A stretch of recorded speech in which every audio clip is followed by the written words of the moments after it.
The air in the apartment was thick with the scent of burnt sage, its acrid tang clinging to my throat as I stood frozen in the doorway. My fiancée, Elise, knelt on the hardwood floor, her trembling hands clutching a phone that wasn't mine. The screen's glow illuminated her tear-streaked face, casting shadows that danced like ghosts across her cheekbones. "I didn't mean to look," she whispered, her voice a fragile thread. "But it kept buzzing, and, God, why didn't you tell me?" My heart lurched, a sick Juno-like leap in my chest, as I realized what she'd seen.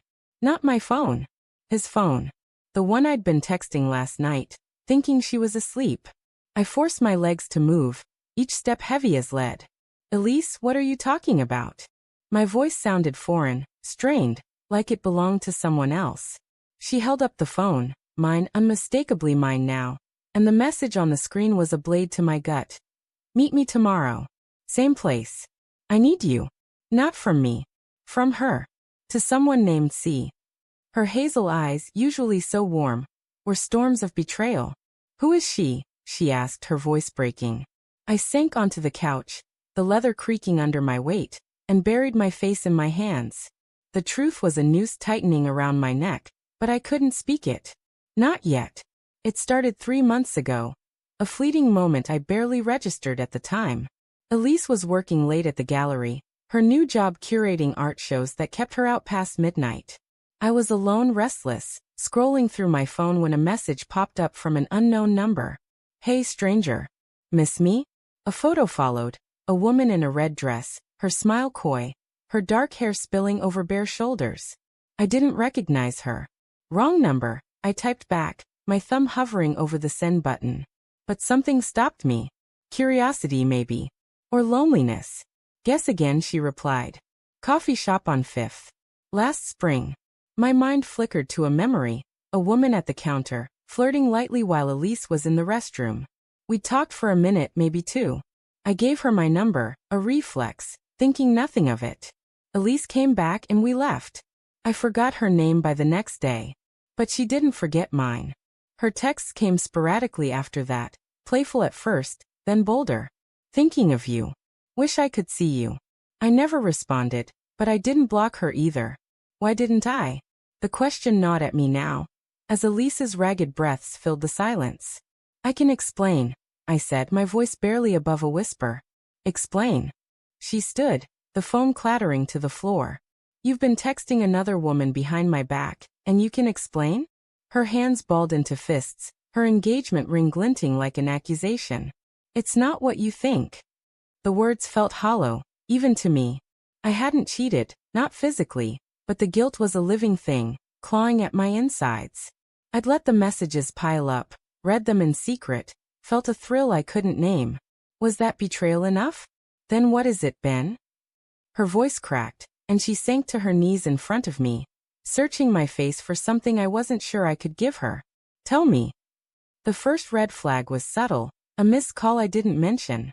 Elise was in the shower, and my phone lit up with her name. Clara, I'd learned by then. I let it go to voicemail, her voice a sultry purr. "Hey you. Just thinking about that smile." I deleted it, my pulse racing, telling myself it meant nothing. But the messages kept coming, each one a little more intimate, a little harder to ignore. I'd sit in the dark, the blue light of my phone casting shadows, reading words I should have erased. I told myself I was just being polite, not engaging. But every time I didn't respond, Clara's text grew more daring, like she could sense my hesitation. "I know you're reading this. Why don't you answer?" I'd stare at the screen, my thumb hovering, my heart a traitor. Elise would be asleep beside me, her breathing soft and steady, and I'd feel the weight of my silence like a stone in my chest. Now as she knelt before me, her eyes pleading for the truth, I couldn't look at her. "Her name's Clara," I said finally, the words ash in my mouth. "I met her once, at that coffee shop we went to. She got my number. I don't know how. I never." I stopped, swallowing hard. "I never met up with her, Elise. I swear." "Then why didn't you tell me?" Her voice was a raw wound. "Why didn't you block her?" I didn't have an answer. Not a good one. "I don't know," I admitted, my voice breaking. "It was exciting, I guess. Stupid. I wasn't going to do anything. I love you." Her laugh was bitter, sharp as glass. You love me, but you let some stranger send you this? She grabbed the phone, shoving the screen in my face. I can't stop thinking about you. My stomach twisted.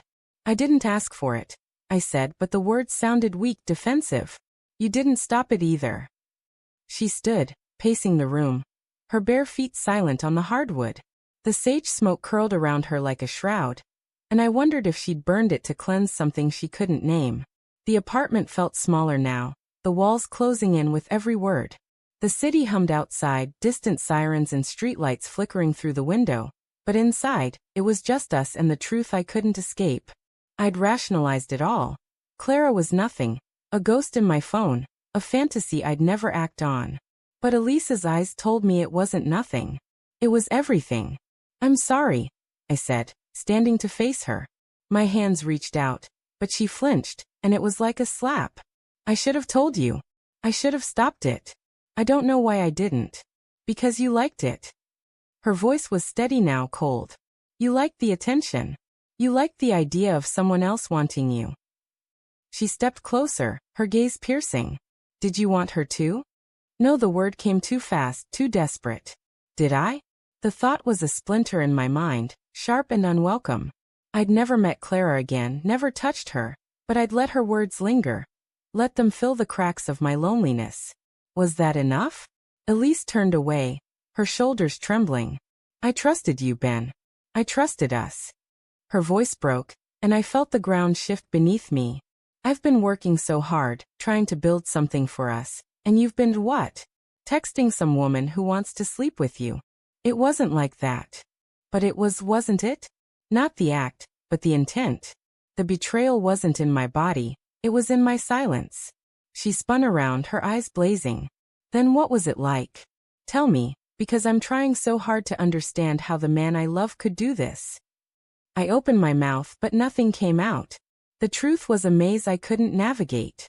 I loved Elise, her laugh, her warmth, the way she made every moment brighter. But Clara's messages were a dark thrill.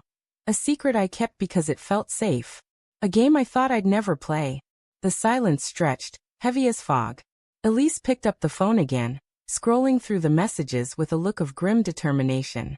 She knows things about you, she said softly, almost to herself. Your favorite bar. That scar on your shoulder. Her eyes met mine, and I saw something new, fear. How does she know, Ben?